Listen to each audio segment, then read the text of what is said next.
Bismillahirrahmanirrahim. Dear students, Assalamu alaikum. Today I'm going to discuss with you a topic, diasporas and international relations. Diasporas are dispersed ethnic, or you could say national groups across different countries. They have influenced international policies since ancient times, and they continue to do so today.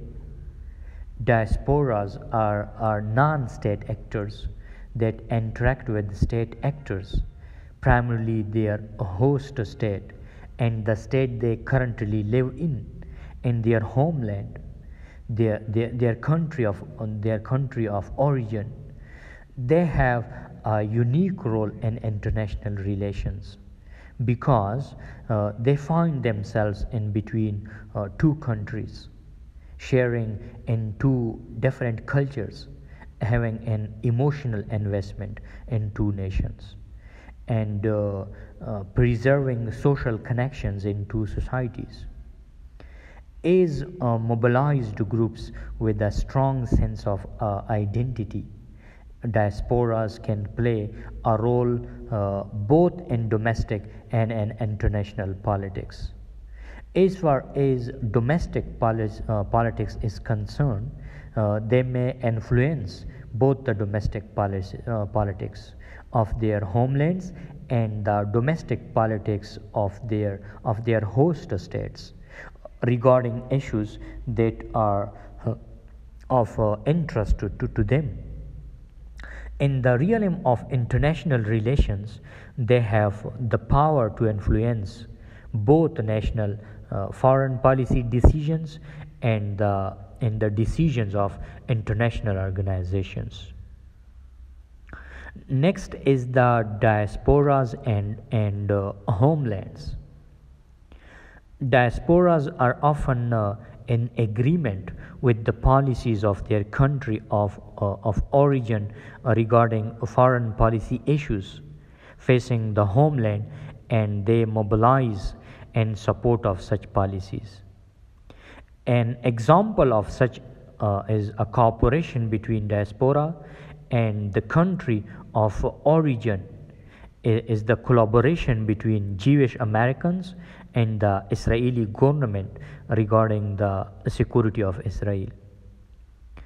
However, Safran in 2005 argues that diasporas tend to harbor stronger sentiments of hostility towards the historical enemies of their ethnic homeland, and to have a more maximalist ethno-national vision and greater territorial claims compared to those of their co-ethnics living in the homeland. They tend to lobby for what is considered important to them, not to the political leadership of their country of origin. This is where disagreement between diaspora and homeland stem from. This is the disagreement between them. A past foreign policy disagreement between the government of Ireland and Irish Americans regarding Northern Ireland, or between the government of Armenia and Armenian Americans regarding the recognition of the Armenian genocide by Turkey, is a requirement for normalized relations between Turkey and Armenia. Offer examples of foreign policy disputes between homelands and diaspora. Next is the diasporas and international relations theory. Regardless of the strong voices of diaspora organizations and their smaller or bigger impact on international politics, the role of diaspora and international relations tend to be ignored or understudied. In classical realisms and the neorealism's state-dominated international system, diasporas are not seen as significant political actors. However, certain realist theorists have attempted to place diaspora within a realist and analytic framework by considering it an extensions of the homeland state, whose role is to promote the homeland's national interests. IBID notes that diasporas can influence the foreign policy of the host state only when the diaspora's policies goals are in accordance with or don't threaten the host state's national interests. Liberalism recognizes that non-state actors can play a role in international relations. Diasporas functioning as political pressure groups may alter foreign policy outcomes in accordance with the liberal paradigm. Moreover, the neoliberal concept of transnational networks and the multiple channels of global interactions that complex interdependence identifies reflect the institutions and activities of the diaspora. Next is the diaspora's international conflict and development. Diasporas are often involved in ethnic or international conflict, either by promoting conflict resolution in 2006 by fueling the conflict. There are cases where the diasporas of two conflicting sides have found common group or common ground in a neutral country where they reside. And an interesting case in Cyprus with its two conflicting communities, the Greek Cypriots and the Turkish Cypriots. In the Green Lanus area of London, the two diasporas communities tend to coexist more than in their divided homeland. These interactions between the two communities and this British neighborhood is reminiscence of their common Cypriot past. This report was published by the British Broadcasting Corporation in 2005. Therefore, diasporas being geographically removed from the homeland and the source of the conflict may experience the conflict through a more moderate lens. However, quite often diasporas sustain or reinforce a pre-existent ethnic conflict. An example of this is offered by the transnational dispute over the name of the former Yugoslav Republic of Macedonia between the Greece. In the 1990s, the diaspora of the two states in Australia and Canada, they got involved in a better political and social conflict that was more intense than what the people in their respective homelands experienced. This conflictual situation in the diaspora's realm may have contributed to the prolonged state of the dispute between these two states. In several other historical and contemporary cases, diasporas have also sustained and fueled conflict in their homelands by supporting either political or paramilitary organizations. One of these cases is that of Kosovo, according to the Albanian American Civic League.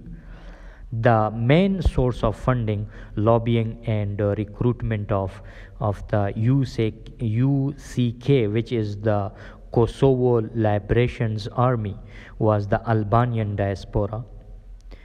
The mobilization of Zionist organizations in support of the creation of Israel is an example of the leading role of diaspora in shaping international and national structures.